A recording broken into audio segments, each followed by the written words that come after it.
merci. Merci aussi aux organisateurs et à Aline pour cette invitation. C'est pas une tâche facile parce qu'on est fin d'après-midi. Je pense que on a déjà été assez remué. Il y a aussi pas mal de choses qui ont été dites. Et donc, il y aura peut-être un effet de répétition, mais on essaiera de passer rapidement. Après, des fois, une répétition, c'est pas inutile à chaque fois. Ce qui est intéressant, c'est que moi, venant de l'extérieur, en tout cas, je travaille pas en France, donc je suis médecin généraliste, mais donc tous les débats, toutes les phrases que j'ai pu entendre font réellement écho à mon expérience. Alors après, ce qui est un peu peut-être dommage pour vous, c'est que je suis censé représenter l'international exotique. J'ai même pas d'accent belge, ou pas beaucoup. Oui, quand même. D'accord. C'est vrai. C'est vous qui avez des accents, en fait. Vous vous rendez pas compte. Donc j'essaierai de glisser des 60 et des 90 de temps en temps. Alors on m'a demandé de rester dans le côté sombre de la force. Mais néanmoins, on va aussi esquisser un aspect plus lumineux. C'est effectivement difficile de ne se mettre que d'un côté dans la pratique. J'étais assez fier de mon jeu de mots. Je trouve que c'est effectivement un peu ce qui se passe. Quelque part, on est en train de désintégrer, fragmenter, ou alors il y a peut-être plusieurs manières d'imaginer l'intégration entre la ville et l'hôpital. Donc j'aime bien cette pratique saine de dire d'où on vient. Ça permet de mieux comprendre des fois ce que l'on dit. Donc moi, je suis médecin généraliste, pratiquant et en plus d'être croyant. Je travaille dans une pratique de groupe au forfait. Ça, c'est peut-être un peu quelque chose de particulier par rapport à la France, même si j'ai entendu que des expériences pilotes étaient en cours, en mode autogestionnaire. Et donc, on est plutôt un bon service de médecine générale, quoi. En gros, vous connaissez les services hospitaliers, ben, c'est un peu la même chose, mais en première ligne.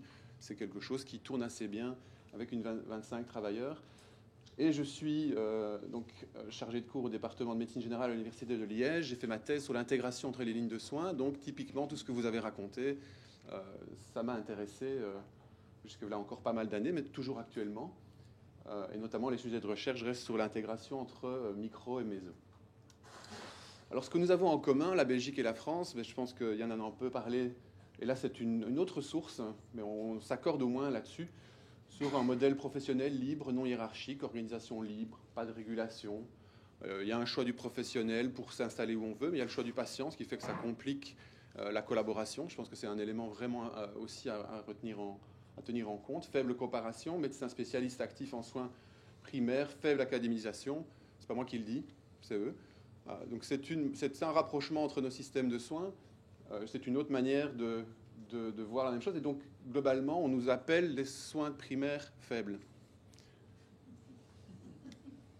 L'objectif ici serait d'essayer d'expliquer, en fait, même si on a déjà plein d'éléments qui ont permis de comprendre pourquoi on avait probablement du mal à travailler ensemble. C'était un constat. Et peut-être après réfléchir à une modalité de collaboration au niveau méso, voir les apports, éventuellement les limites, même si là, on va effectivement marcher un peu sur les plates-bandes de l'atelier de demain.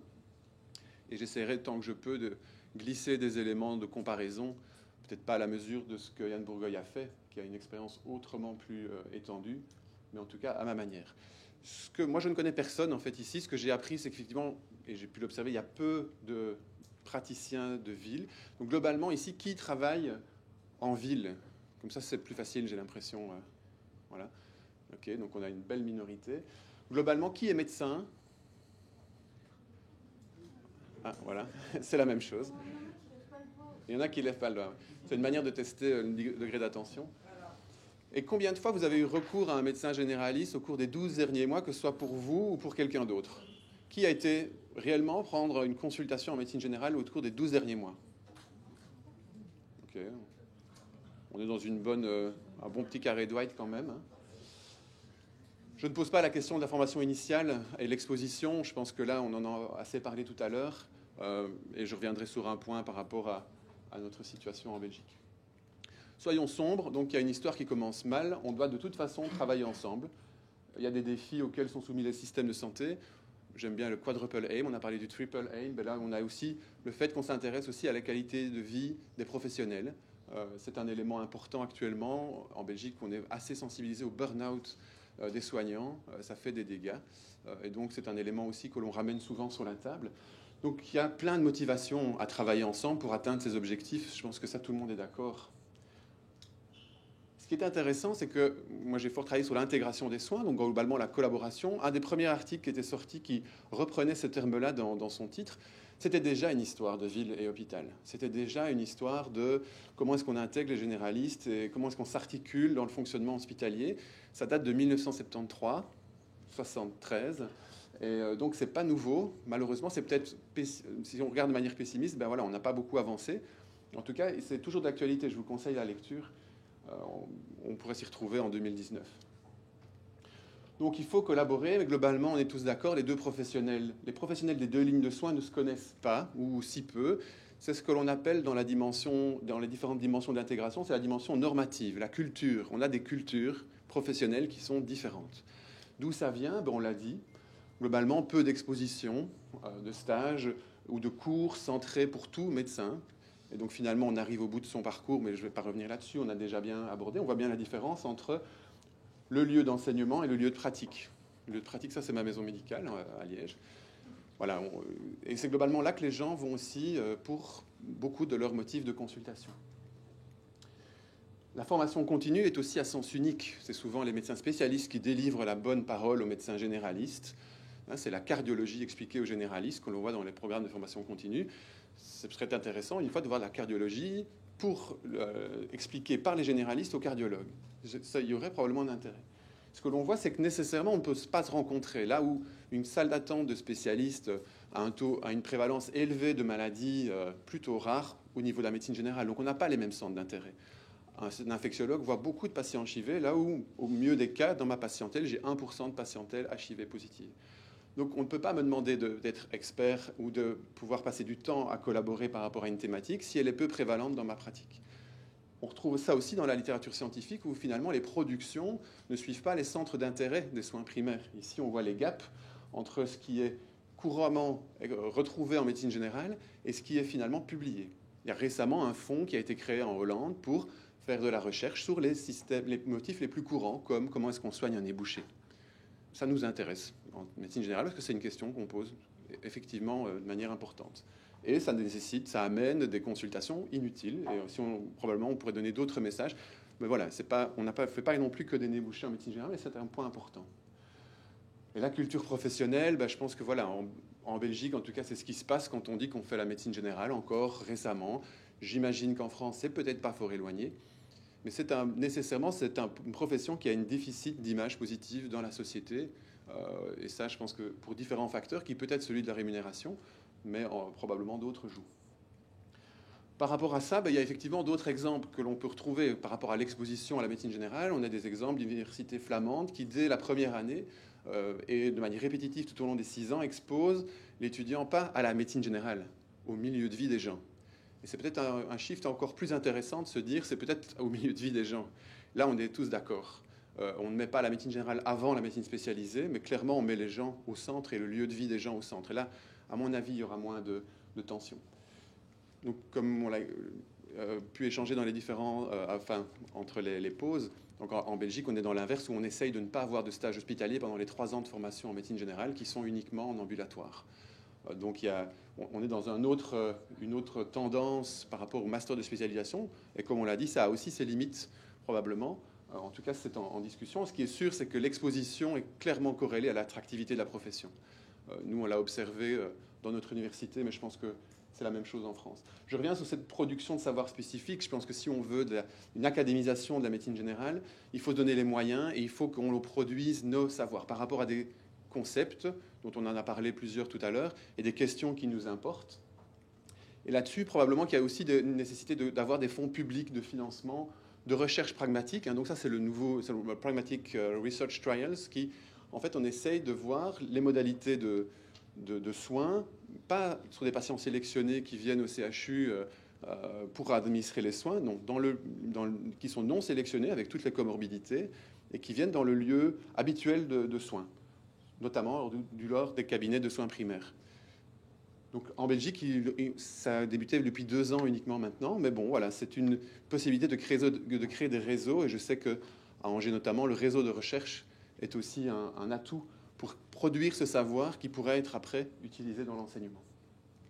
Je ne vais pas revenir sur les co-constructions de programmes de formation continue, mais je pense que là, il y a clairement il y a une habitude probablement à perdre sur cette asymétrie systématique dans cette dispensation du savoir scientifique.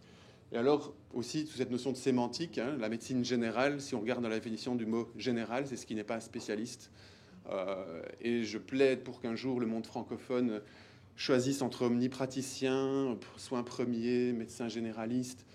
Les Canadiens ont choisi médecin de famille. En Flandre, c'est les médecins de la maison, huisarts. Voilà, tout ça c'est intéressant. La famille est peut-être difficile dans notre société actuelle, mais en tout cas, il y a probablement des choses à faire pour définir un terme qui caractérise cette profession. Donc on ne se connaît pas, globalement, on n'a pas la même culture, et par ailleurs, les outils qu'on utilise ne sont pas les mêmes. Donc on est nécessairement mis dans des mondes différents. On a parlé de la gestion de l'information médicale avec souvent peu ou pas d'interconnexion, et on est dans la notion de transfert. On est toujours à donner de l'info qu'on doit transférer. Donc on est toujours dépendant d'un média quelque part, d'un moyen de transfert, du fait que quelqu'un décide de transférer ou pas, que l'autre décide de recevoir ou pas, et de contre-transférer. On est sur des protocoles de soins, à l'expérience belge, hospitalo-centrés. Hein, en fait, on va choisir une pathologie courante dans un service hospitalier et on va définir qui travaille, qui fait quoi. De nouveau, la question de la prévalence du problème de santé et de se définir est-ce qu'il y a une place pour les soins primaires dans ces protocoles. Le financement à l'acte ne favorise pas non plus la coordination et la collaboration. Si on va mettre des médecins généralistes et des spécialistes ensemble, ils ont tout intérêt à voir le patient eux-mêmes pour gagner leur vie. Hein, donc là, ça peut amener de la concurrence, clairement. Et quand on ne voit pas le patient et qu'on discute entre un généraliste et un spécialiste, tout le monde vit clairement l'effet positif que cela a, mais personne n'est rémunéré pour le faire. Les rencontres sont difficiles entre les professionnels. On n'a pas les mêmes lieux de travail. Le généraliste doit se déplacer jusqu'à l'hôpital. Alors dans les milieux avec une grande distance, ça devient vraiment difficile. Et on n'a pas les mêmes temps de consultation. L'hôpital, c'est, en tout cas chez moi, 9-17. Voire 16 pour certains secrétariats. Là où le généraliste, à 16h, commence sa consultation du soir. Et il rencontre ses patients, et donc on a des difficultés pour se rencontrer. Les COM, je pense que vous utilisez ce terme-là aussi, hein, les concertations oncologiques multidisciplinaires. Vous utilisez ce terme-là ? RCP, voilà. Mais chez nous, elles sont organisées à 9h du matin, où les invitations arrivent le lendemain. Voilà. Et donc, comment est-ce qu'on veut qu'un généraliste assiste à ce genre de choses ? Et on a calculé récemment que le moyenne de temps que l'on passait à discuter d'un cas était de 3,8 minutes. Donc le généraliste va se garer pendant 1h30, faire du chemin pour assister à une concertation qui dure 3,8 minutes. Donc là, il y a nécessairement des outils ne sont pas très adaptés. Alors je reviens sur l'échelonnement, je pense qu'on en a mieux parlé tout à l'heure. Il n'y a pas de place pour le généraliste. Donc en fait, je pense chez vous comme chez nous, le patient peut aller autant de fois qu'il veut, même jusqu'au dernier niveau des soins tertiaires, demander un rendez-vous au grand professeur et sans nécessairement passer chez le généraliste avant. Alors il y a d'autres manières de voir les choses, hein. C'est plus le transfert mais le partage. Portugal, on a un système, bien sûr c'est un système, comme on l'a dit, bien organisé, clairement, enfin bien organisé, ils n'ont qu'un logiciel pour tout le monde. Et donc quand un patient va chez le cardiologue, ben, on a effectivement tout l'historique des consultations chez le médecin généraliste. Ça change un peu la donne. Je vais expliquer rapidement tout à l'heure la notion de hub en Belgique, on pourra en reparler à un autre moment. Les parcours de soins, moi quand je regarde vos parcours de soins, je suis même jaloux. J'ai envie de les copier et les refourguer chez nous, là où j'ai l'impression qu'il y a une sorte de... On essaie d'attribuer des fonctions aux médecins généralistes, aux médecins spécialistes. Si je reprends ce parcours de soins sur la maladie Alzheimer, par exemple, je me dis, tiens, là, il y a peut-être une ébauche de qui fait quoi dans le parcours du patient. Le financement forfaitaire groupé, là, bundle payment, c'est vraiment l'idée d'une enveloppe qui est gérée de manière conjointe. Je ne suis pas un spécialiste de ça, mais c'est quelque chose qui tend en tout cas à lutter contre l'acte qui oppose.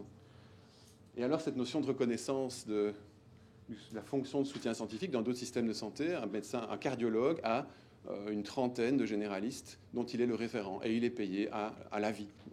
Il a accès au dossier. Actuellement, je peux comprendre qu'on aura des copains qui vont le faire pour soi. Ça va être mon propre réseau, parce qu'ils sont sympas. Il sait que par ailleurs, je vais lui contre-référencer. C'est aussi peut-être la logique qui pousse les médecins des cliniques privées à aller se présenter, hein, et à donner de temps en temps un petit coup de fil si on sait que par ailleurs, il renvoie aussi l'ascenseur. Bon, les vidéoconférences pour les COM ou les RCP, ben voilà, c'est quelque chose qui est déjà en test et qui est dans certains hôpitaux bien en route. Donc je pense qu'il faut vraiment se mettre à la page à ce niveau-là. Et je ne reviendrai pas sur le point du gatekeeping.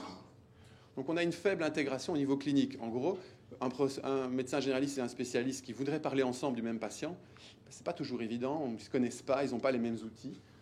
Et donc on développe des stratégies de survie individuelles. En tant que médecin généraliste, je vais faire mon propre réseau, mais je ne vais pas m'occuper au niveau du système à voir comment je vais résoudre la situation. Et on voit, il y a pas mal d'obstacles qui sont du niveau organisationnel, qui sont au niveau des outils de soins qui permettraient de mettre l'un et l'autre ensemble. Et quand on s'intéresse au niveau organisationnel, j'aurais pu avoir repris la phrase qui a été dite ce matin, c'est que finalement l'hôpital ne sait pas à qui parler. Même s'il est de bonne volonté, il pourrait se dire, ok, première ligne, médecine générale, à qui je parle parce qu'on n'a pas les mêmes territoires d'action déjà. Un médecin généraliste, c'est une commune, c'est un quartier. Un hôpital, c'est une ville, une province, un demi-département ou même plus. Et donc, nécessairement, l'hôpital doit prendre en compte plusieurs contextes, même locaux, là où le généraliste aura une perception de son contexte peut-être plus fine, mais limitée. Et par ailleurs, en tout cas en Belgique, mais j'ai l'impression qu'en France, enfin, là peut-être dans les échanges tout à l'heure, vous pourrez me refaire le retour, mais on a cette structuration de la représentation qui n'est pas évidente. On est sur des généralistes solistes qui, à un moment donné, étaient en concurrence, donc on n'était pas en train de se faire des petites doudous et à s'organiser ensemble pour avoir une représentation locale, on va dire, de la profession. C'était plutôt, à la limite, tout l'opposé. Et maintenant, on demande de se mettre ensemble. Et donc, on a une représentation qui n'est pas facile parce que surtout dans un paiement à l'acte, quand je commence à me concerter au niveau méso avec un hôpital, qui voit mes patients et comment je suis payé. Donc ça, c'est un problème que l'on peut rencontrer. Et d'autant plus, comme on l'a dit, la première ligne, ce n'est pas que la médecine générale. De moins en moins, on s'en rend compte qu'effectivement, il y a beaucoup d'autres professionnels. Et donc là, on reviendra un peu sur ce point tout à l'heure. Moi, j'utilise souvent ce gris, ce background, ce cadre de référence qui est comment on appelle ça, l'arc-en-ciel de l'intégration. C'est Valentijn, un Hollandais qui a écrit ça. Et en fait, quelles que soient les dimensions de l'intégration, globalement, pas beaucoup de choses nous rapprochent. On est vraiment dans un constat de pas d'intégration, plutôt fragmentation.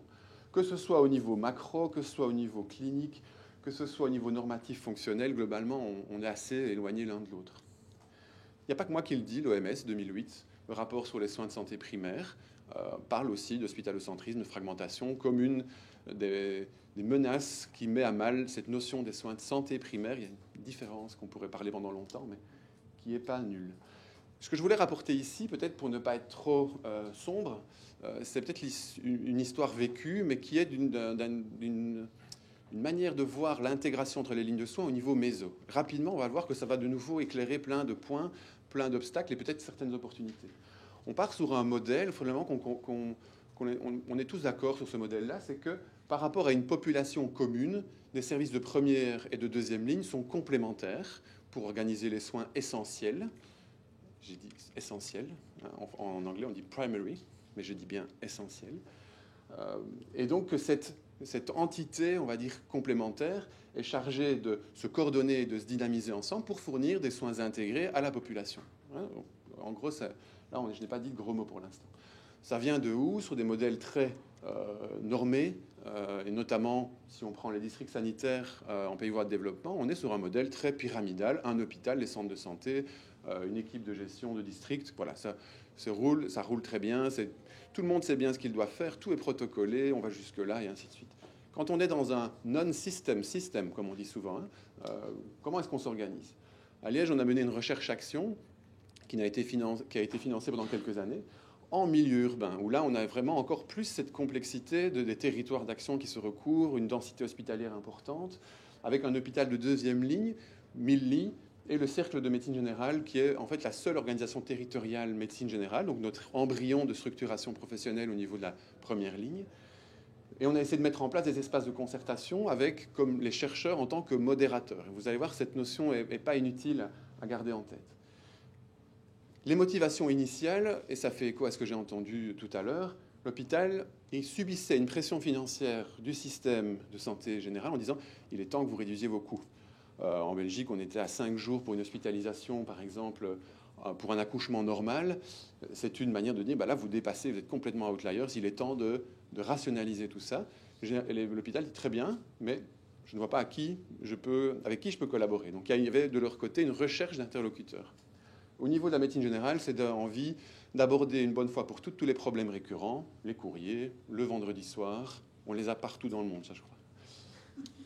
Dans un premier temps, ce qui a été observé dans cette dynamique, c'est qu'on a passé énormément de temps à réexpliquer qui faisait quoi, les contraintes respectives, les motivations respectives, les rôles, vraiment à l'image de « on ne se connaît pas ».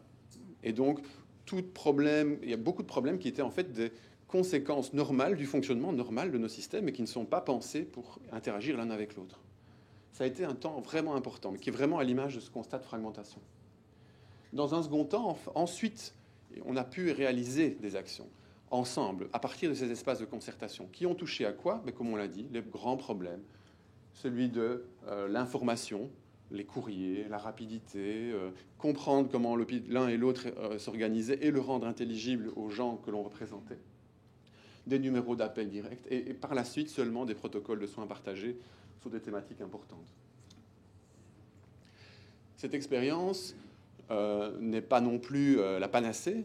On a remarqué qu'il y avait de ce côté-là une faiblesse, c'est la faible formalisation de ce processus, mais je ne vais pas m'étendre là-dessus. Il y a des essoufflements de ces dynamiques locales, parce qu'à un moment donné, on en est à des déclarations de bonne intention et finalement assez peu de réalisations concrètes. Pour les médecins généralistes, un généraliste profession libérale, il n'y a personne qui lui dit comment il doit travailler. Même le représentant n'a aucun pouvoir, aucune gouvernance, en fait, à ce niveau-là. Et donc, ça fait que on a beau avoir un représentant, on a plein d'électrons libres qui continuent à travailler. Donc le changement de comportement n'est pas si facile que ça à voir.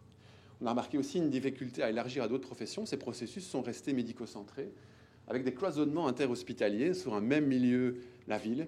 Les hôpitaux n'ont pas réussi à s'asseoir à la même table. C'était notre expérience. Et ce que l'on voit, c'est qu'en même temps, on a un essoufflement et en même temps, on a eu beaucoup de zones où on demandait à ce que l'on intervienne pour créer ces espaces de concertation. Et ça continue. Actuellement, cette expérience-là n'est toujours pas reconnue au niveau financier dans le système de santé. Et donc, globalement, si on venait reprendre le schéma initial, on sait que des mesures politiques, on va dire des éléments fonctionnels macro, ont poussé des organisations à se mettre à la table de la concertation. Ça, c'est un élément majeur qui a joué en nos faveurs.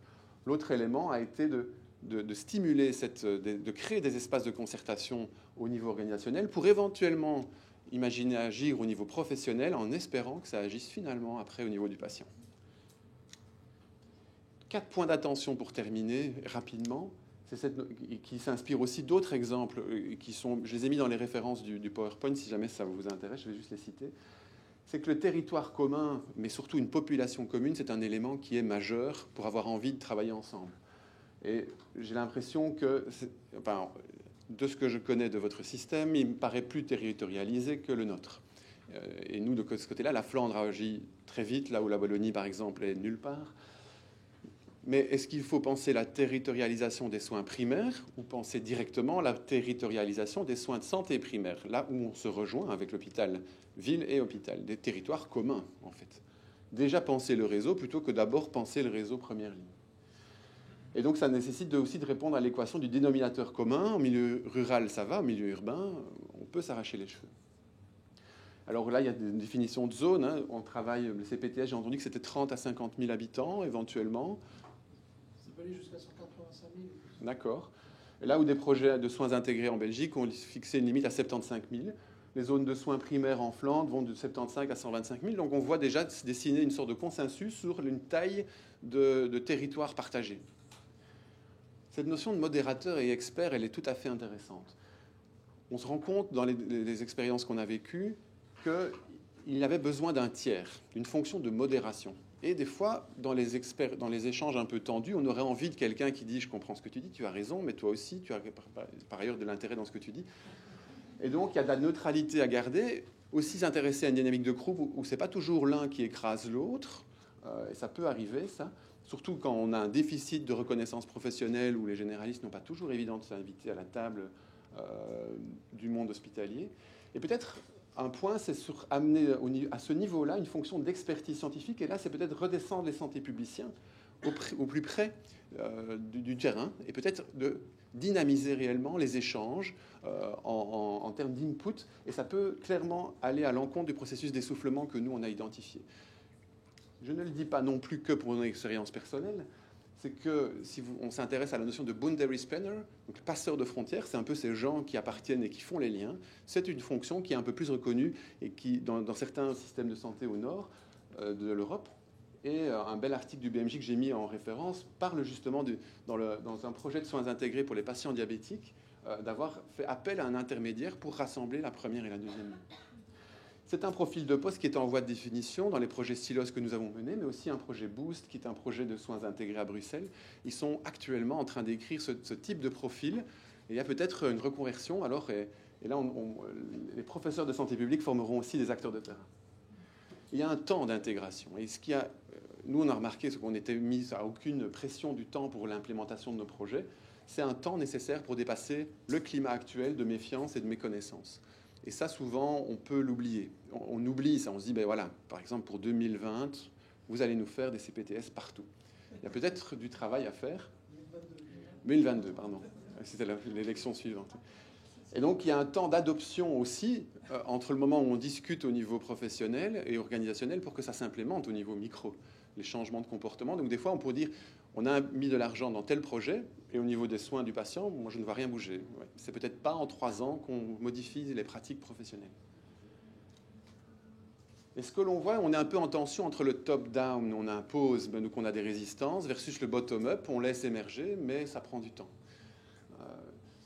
Et c'est peut-être intéressant d'identifier différents cycles, un cycle long où des gens se connaissent et développent une connaissance partagée, à des cycles courts de mise en projet.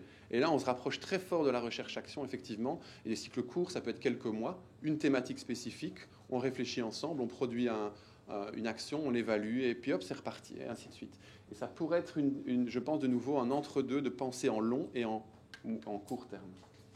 Et de nouveau, j'ai repris aussi des exemples où justement on critique cette notion les plateformes de concertation qui sont instituées dans le système de santé en Amérique latine, elles s'essoufflent aussi. On est dans des fonctionnaires qui se voient et qui ne savent même plus pourquoi ils se voient. Mais quand on est par exemple dans le système en Belgique où on est complètement bénévole là-dedans, les gens viennent et il y a de la motivation, mais ils ne sont pas reconnus. Peut-être qu'il y a aussi une tension à maintenir là-dedans. On a parlé peut-être aussi de la représentation professionnelle. Pas facile d'impliquer des praticiens solistes, pratiques libérales, financement à l'acte, tous les ingrédients qui vont à l'encontre de la collaboration ou qui pourraient l'être d'une certaine manière. Et alors, est-ce que c'est le moment de commencer au moment où même la médecine générale doit se créer une identité professionnelle, on demande que ce soit déjà une identité professionnelle qui se fond dans la première ligne. Ce sont des médecins qui n'ont pas encore de reconnaissance en tant que tels dans leur milieu, et on leur demande déjà d'être dans une identité pluriprofessionnelle. Pas évident, parce qu'on demande ce processus de structuration. Donc probablement qu'il faut ne pas négliger l'un et l'autre. On ne peut pas trop renforcer le sentiment d'identité professionnelle de la médecine générale qui se ferait aux dépens des autres professionnels de la première ligne. Et par exemple, on a ici différents projets. J'aurais envie de reciter surtout l'Ester Project. C'est un projet d'intégration des soins où en Suède, ils mettent ensemble les professionnels qui tournent autour des patients gériatriques.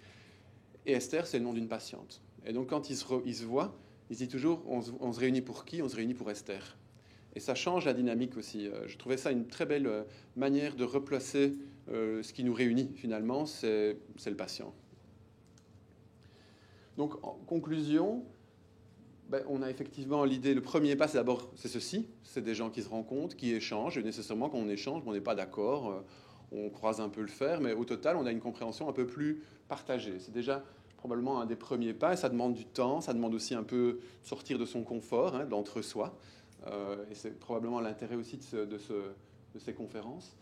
Et alors, il y a plein de dynamiques d'intégration à différents niveaux qui sont toutes bonnes pour combler le fossé de méconnaissance, mais après, nécessairement passer dans une phase de conception commune des outils d'intégration.